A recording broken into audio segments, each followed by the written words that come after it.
Kembali di Sapa Indonesia Malam, saya Radi Saputro. Saudara, Timnas Indonesia mulai pemusatan latihan atau training camp di Bali untuk persiapan melawan Tiongkok 5 Juni nanti. 32 pemain telah dipanggil Coach Patrick Kluivert untuk mengikuti TC di Bali. Patrick Kluivert diprediksi akan menempatkan Emil Audero Mulyadi sebagai penjaga gawang. Sementara Rizky Ridho, Jai Itses, dan Justin Hubner diprediksi akan mengisi lini belakang. Lalu ada Calvin Verdong, Tom Hae, Joey Pelupesi, dan Sandy Walsh diprediksi berada di lini tengah. Sedangkan Rafael Strauch, Ole Romani, dan Jakob Sayuri di posisi depan sebagai penyerang. Nah, di sisi lain, sejumlah pemain andalan timnas dipastikan absen untuk laga melawan Tiongkok. Di antaranya Martin Pas, Marcelino Ferdinand karena akumulasi kartu kuning, serta Ragnar Oratmangun yang sedang cedera. Nah, saudara, skuad Garuda harus berlatih keras demi bermain terengginas melawan Tiongkok 5 Juni mendatang. Laga ini akan jadi pertaruhan timnas Indonesia untuk menjaga asa ke Piala Dunia 2026. Timnas Indonesia bersiap menghadapi laga lanjutan kualifikasi Piala Dunia 2026 lawan Tiongkok dan Jepang Juni mendatang. Timnas menggelar latihan perdana di Bali. Latihan perdana diikuti 23 dari 32 pemain yang dipanggil Patrick Kluivert. 9 pemain lainnya akan menyusul bergabung ke Bali. Dengan waktu latihan yang cukup panjang, diharapkan pelatih Patrick Kluivert mampu meracik strategi yang tepat untuk membawa timnas meraih kemenangan. Selama ini timnas selalu berhasil meraih poin jika menerapkan strategi bertahan. Saat laga pertama melawan Tiongkok, timnas kalah karena strategi serangan balik lawan. Kehadiran sejumlah pemain baru diharapkan bisa menjadi solusi untuk menghadapi permainan Tiongkok. Selama round 3 di luar Jepang, itu kalau kita dominan secara ball position itu kita kalah. Pertama lawan China di Qingdao, kita dominan, kita kalah. Kita bertahan sangat tinggi saat itu, kena counter. Gak usah jauh-jauh, di Sydney kita juga dominan, superior juga, luar biasa, berapa 60 atau 70% saya lupa ya, tapi kita kalah 5-1 juga. Tapi sisanya, 5 pertandingan sisanya, sekali lagi di luar Jepang, itu setiap kita lebih counter press, lebih bertahan, ya dengan ball position lebih rendah, itu kita selalu dapat poin, minimal dapat poin. Kita menang 2 kali, dari Saudi, dari Bahrain, itu kita selalu ketika ball positionnya lebih rendah. Artinya tim ini memang dibentuk sejak era Sintayong sampai sekarang itu bermain secara counter press, ya, secara bertahan. Nah, masalahnya China nanti apakah mereka mau keluar menyerang, meninggalkan area mereka untuk kita manfaatkan. Nah, di sinilah nanti adu taktik akan diadu, ya, terutama antara Patrick Kluivert, Yunto, Alex Pastur dengan Branko Ivanovic. Yang pertama kali ketemu China belum ada Joe Pelupesi, sehingga kita selalu kena counter. Nah, sekarang sudah ada pemain yang seperti Joe Pelupesi yang menjadi pemain pertama yang mematahkan serangan baik lawan, dan ini yang membuat Tom Hae akan lebih bebas ke depan. Absennya Marcelino dinilai sejumlah pihak akan memengaruhi pola serangan timnas. Pelatih Kluivert diharapkan bisa menemukan sosok pengganti Marcelino di laga nanti. 50% serangan tim nasional begitu masuk ke final third itu melalui sektor kanan. Sementara kita tahu di sini kita akan bermain tanpa Marcelino yang menjalani scoring, akumulasi kartu, dan kemudian kita juga masih menanti kondisi Kevin Dix yang menciptakan 2 chance created dan hampir menciptakan assist pada pertandingan lawan Bahrain. Dan di poros kanan itu kayaknya yang harus mungkin Coach Patrick akan melihat, ya, karena kita kehilangan Lino tadi dan kondisi Kevin masih belum dipastikan. Tapi tentu dengan kedatangan pemain-pemainnya kayak Jakob Sayuri, pemain-pemain seperti Egy Maulana Fikri yang tampil sangat luar biasa, 2 pemain itu di Liga 1 musim ini, kita harap mereka bisa menambal kekosongan yang ditinggalkan 2 pemain utama tersebut tadi. Timnas Indonesia akan menjamu Tiongkok di Stadion GBK Jakarta 5 Juni mendatang. Selanjutnya, timnas akan tandang ke Osaka untuk menghadapi timnas Jepang. Tim Liputan, Kompas TV. Lalu bagaimana jalannya latihan timnas di hari pertama training camp di Bali? Kita perbarui informasinya bersama jurnalis Kompas TV Jipayana Putra. Halo Jipa, apa saja menu latihan di hari pertama training camp timnas hari ini, Jipa? Baik, terima kasih Radina. Jelang lawan Tiongkok di gelaran Piala Dunia Grup C Zona Asia, Patrick Kluivert di Bali dalam latihan perdana tim fisik hingga dari para pemain timnas sendiri. Bukannya tersendiri di klubnya mereka masing dan baru saat ini mulai tentunya untuk menumbuhkan rasa juang dari para pemain timnas ini, Radi. Oke. Lalu dengan pemanggilan nama-nama baru dari 32 yang dipanggil Patrick Kluivert, ada nama-nama baru kabarnya yang juga baru masuk ke timnas untuk gabung di training camp di Bali. Ini sudah bergabung semua atau masih ada yang belum hadir, Jipa? Baik dan saudara, dari 32 nama main yang belum bergabung ke latihan training center Bali United ini, diantaranya pemain JXS, Kevin Dix, Vice Dong, Sandy Walsh, dan nantinya menurut informasi yang kami terima akan nanti. Oke, jadi di hari pertama ini sepertinya latihan santai, belum masuk ke taktik ya, tapi nama-nama baru maupun juga pemain-pemain abroad yang sudah dipanggil oleh Patrick Kluivert, pemain-pemain abroad ini sudah hadir di Bali untuk jalani training camp di hari pertama. Baik, Jipa Yana Putra melaporkan langsung dari Bali, terima kasih. Dan saudara, TC atau training camp timnas di Bali yang cukup panjang ini diharapkan bisa membawa hasil yang maksimal untuk timnas Indonesia jelang laga melawan Tiongkok pada 5 Juni nanti di Stadion Utama Gelora Bung Karno, Jakarta. Nah, kita ulas persiapan timnas menghadapi laga lanjutan kualifikasi Piala Dunia 2026 itu bersama dengan analis sepak bola Erwin Fitriansyah. Selamat malam, Bung Erwin. Selamat malam, Mas Radi dan pemirsa Kompas TV. Bung Erwin, kalau lihat manfaat training camp, sebenarnya kita tahunya training camp itu kan karena mereka mayoritas pemain abroad gitu ya, dan juga bermain di beda-beda klub. Ini kan untuk mengompakkan visi bermain. Tapi selain itu, adakah yang jadi benar-benar manfaat yang paling terasa ketika training camp dilaksanakan di Bali jelang pertandingan melawan Tiongkok ini? Oke, ini training camp mungkin sekitar 1 minggu lebih ya. Mereka berkumpul di Bali. Mereka mulai hari ini sampai seminggu ke depan. Setelah itu meluncur ke Jakarta karena akan bertanding di GBK tanggal 5. Waktu ini sangat mewah buat Patrick Kluivert, para asisten dan pemain-pemainnya, karena waktu menghadapi Australia, jelang menghadapi Australia sama Bahrain ini waktunya nggak sepanjang sekarang. Dan waktu itu kan para pemain semuanya itu di tengah masa kompetisi dan masuk masa krusial itu. Kalau sekarang pemain bisa fokus untuk berlatih bersama di timnas dalam waktu yang lebih panjang karena kompetisinya sudah selesai. Mereka punya waktu yang sangat panjang gitu ya jika dibandingkan dengan match day waktu lawan Australia dan Bahrain.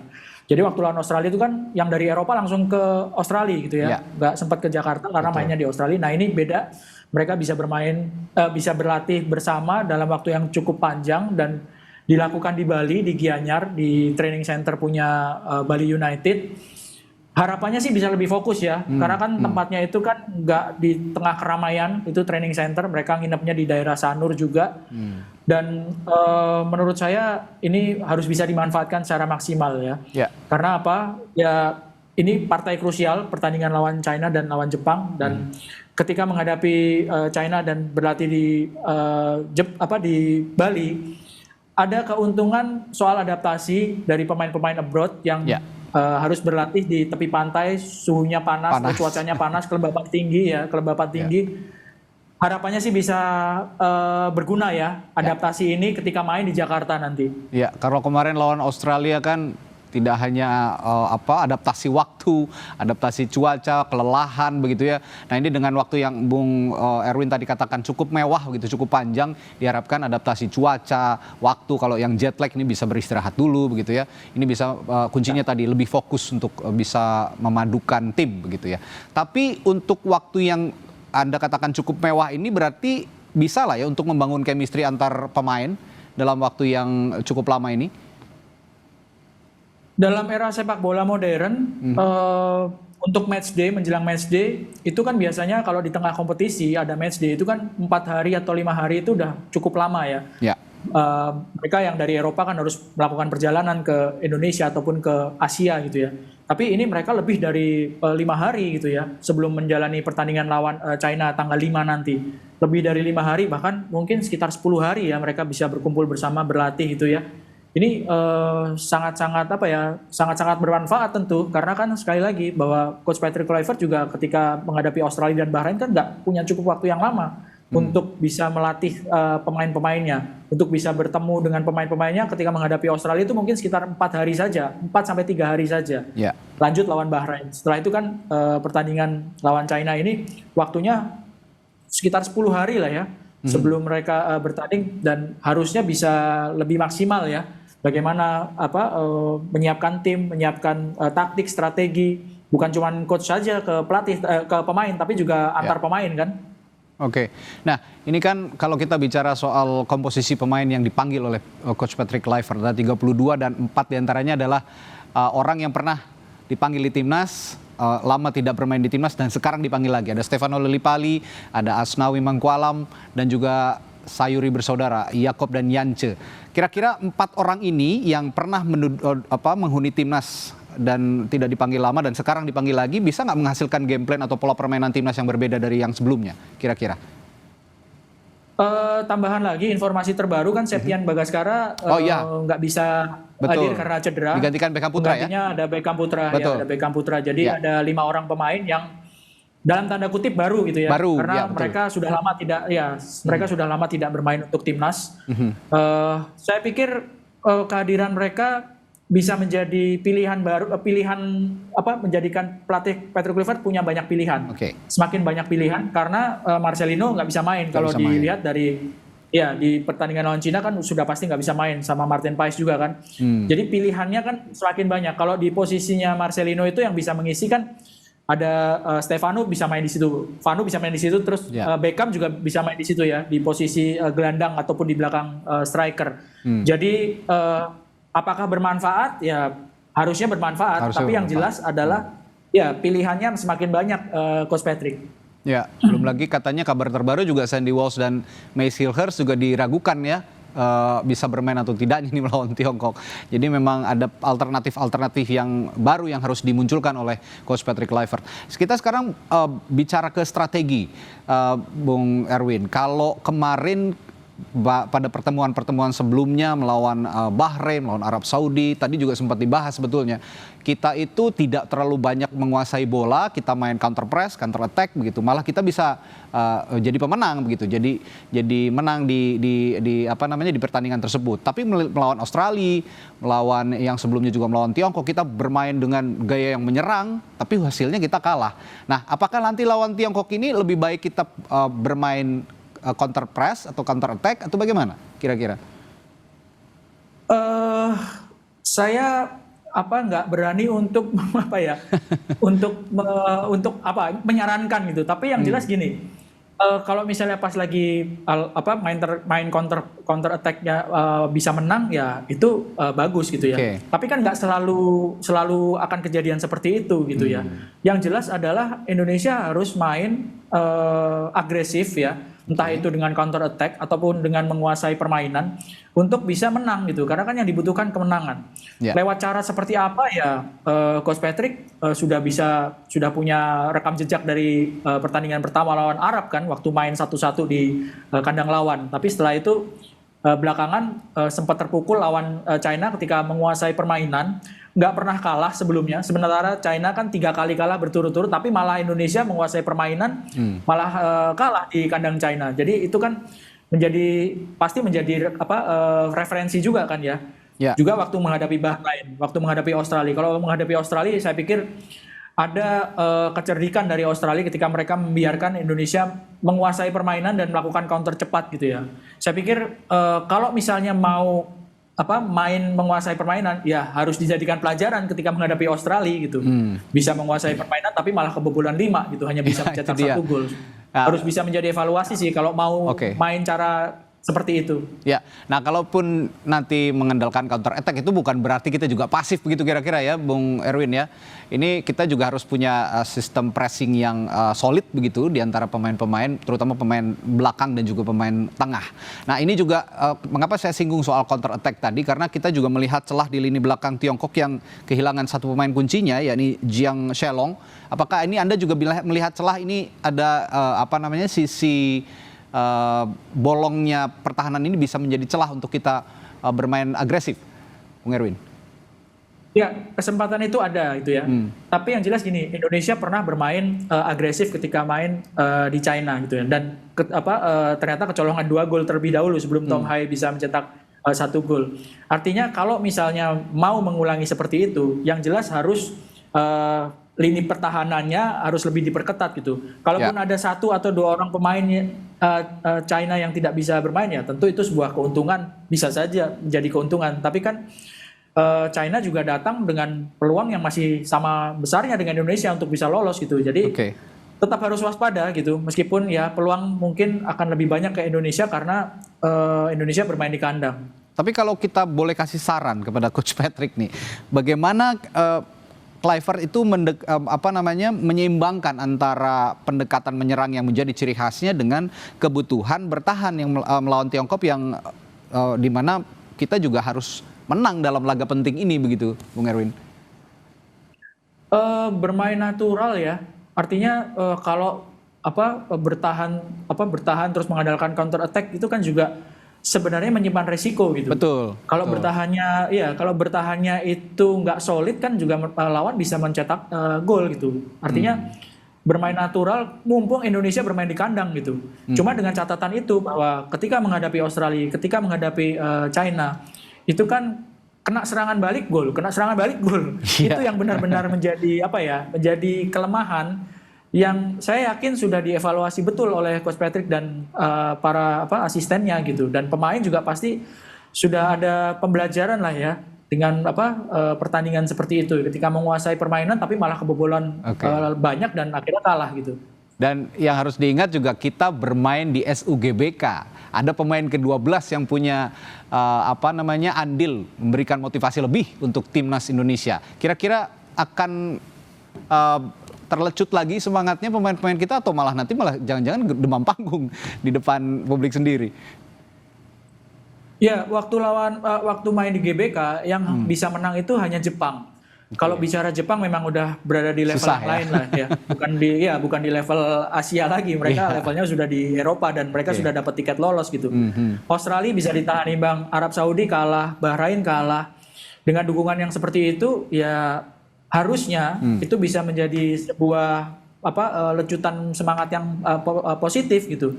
Karena punya track record yang bagus ketika Indonesia itu bermain di Gelora Bung Karno. Cuma sekali lagi hati-hati, tidak boleh lengah gitu karena China ini masih punya potensi untuk lolos gitu. Dan salah satu tim yang pernah mengalahkan Indonesia di grup ini kan China selain Jepang, betul. Selain Australia ya. Jadi benar-benar harus waspada. Ya, justru bukan tim-tim Timur Tengah yang mengalahkan kita, tim-tim Asia Timur. Gitu ya. Ini yang kita harus waspadai. Betul, sama Arab Saudi sama Bahrain kita nggak kalah gitu kan ya. Sama Arab Saudi lawan Bahrain kita bisa menang gitu. Tapi lawan China malah kalah, ini yang benar-benar harus diwaspadai. Baik, terakhir sedikit saja singkat. Kita tahu Martin Paes absen, Emil akan debut kira-kira. Nah, kalau melihat lini pertahanan dengan penjaga gawang Emil Auder Mulyadi, bagaimana kira-kira Bung Erwin? Ya, kalau Emil main ini tentu debut ya, tapi masih ada Hernando, masih ada Nadeo juga di situ ya, masih ada beberapa alternatif. Tapi saya pikir dengan waktu persiapan dan adaptasi yang lumayan panjang gitu ya untuk posisi penjaga gawang dan terutama pemain-pemain yang ada di depannya, para pemain belakang ya, J.I.J dan kawan-kawan, kita sih berharap adaptasinya berjalan dengan mulus, dan dengan pengalaman Emil main di Eropa ya, main di Italia, kita berharap bisa menjadi solusi setelah Martin Paes dipastikan nggak bisa main kan. Ya. Seperti itu. Oke. Baik, terima kasih bincang-bincangnya Bung Erwin Fitriansah, analis sepak bola yang sudah memberikan perspektif di Sapa Indonesia Malam. Sampai jumpa lagi Bung Erwin, selamat malam. Terima kasih juga. Selamat malam. Terima kasih.